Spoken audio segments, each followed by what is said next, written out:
most important stories that faces us today is the corruption within the Supreme Court of the United States, the Trump MAGA Supreme Court. And it's being ignored, not just by the right. I know, I'm extrapolating it out. I know which of my videos get watched. I look across the independent media landscape and see the same topics that I'm covering by other creators. And those videos aren't getting watched much either, comparatively speaking, relative to other content. And that's a problem because you need to be aware of just how much this impacts your life to have a wildly corrupt, openly, nakedly corrupt Supreme Court. Because Justice Clarence Thomas is being paid millions and millions of dollars for verdicts. Do I have evidence directly of that? No. But his verdicts map right on to the money he's making from Harlan Crow and others. Let me show you these charts here. This is from Fix the Courts. This is data from them. Look at that. Clarence Thomas at the bottom, over $4 million worth of gifts in the last many years. But if you look, his gifts far outweigh all these members of the court combined. All these members of the court combined, most of them don't even serve anymore. I mean, Scalia's dead, Ginsburg's dead, Rehnquist's dead. A lot of these people not only are they not on the court, they're not even on the planet.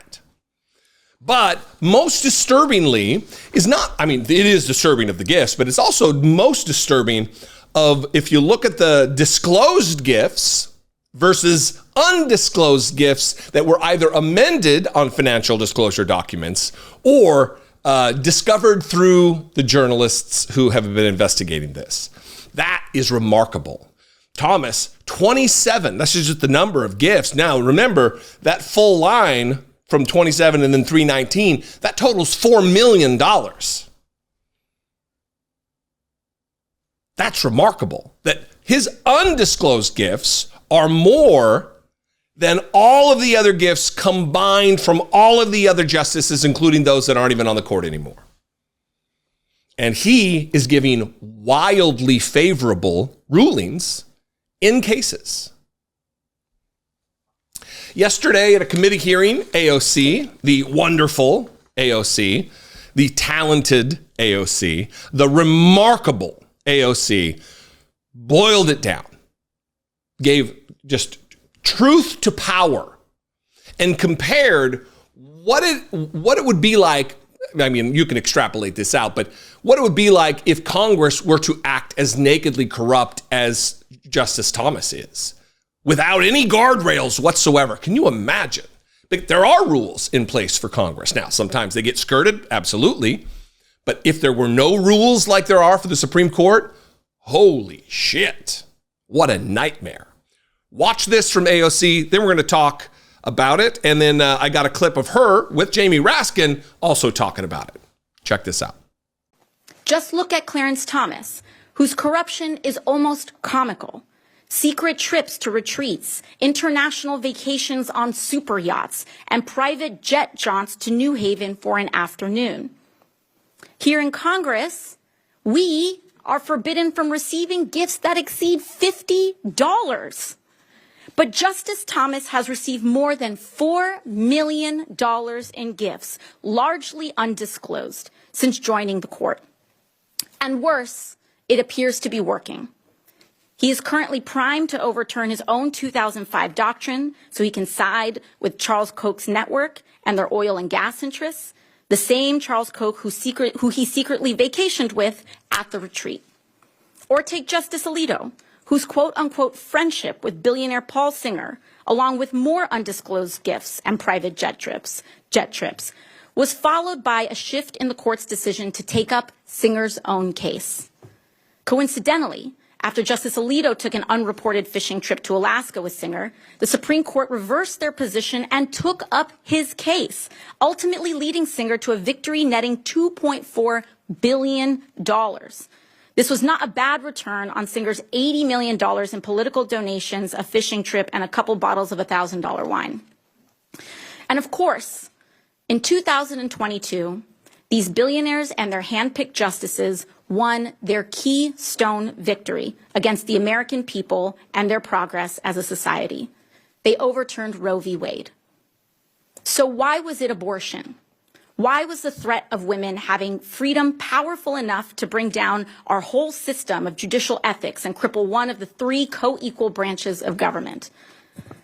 That is because these rich and powerful men are in an existential fight for a status quo that enshrines their power and places them above the American public in the rules.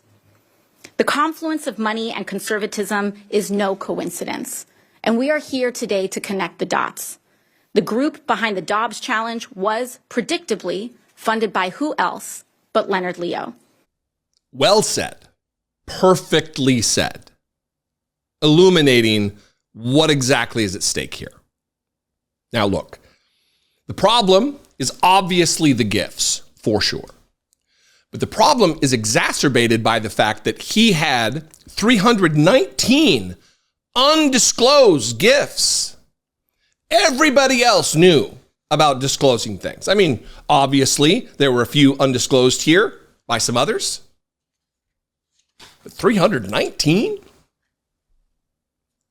He's obviously attempting to hide something to a wild degree because of the amounts and because you can draw a straight line through his gifts, through his donors, to favorable verdicts for those individuals that it greatly enrich them. It is, as the remarkable Alexandria Ocasio-Cortez said, it is a great return on the investment. The $80 million in political spending. Because if you make billions, orders of magnitude more than that, it paid off. Here's Jamie Raskin, another, just listen, there is not a talent deficit in the Democratic Party, without a doubt. There are some standouts. This could be a president, vice president ticket right here that you're getting ready to witness on MSNBC. Jamie Raskin, Alexandria Ocasio-Cortez. Watch this. I mean, Congress has a ban on outside employment. And as AOC was saying, we have a $50 gift ban. So none of us goes anywhere near doing that. Oh, you don't do $500,000 vacations?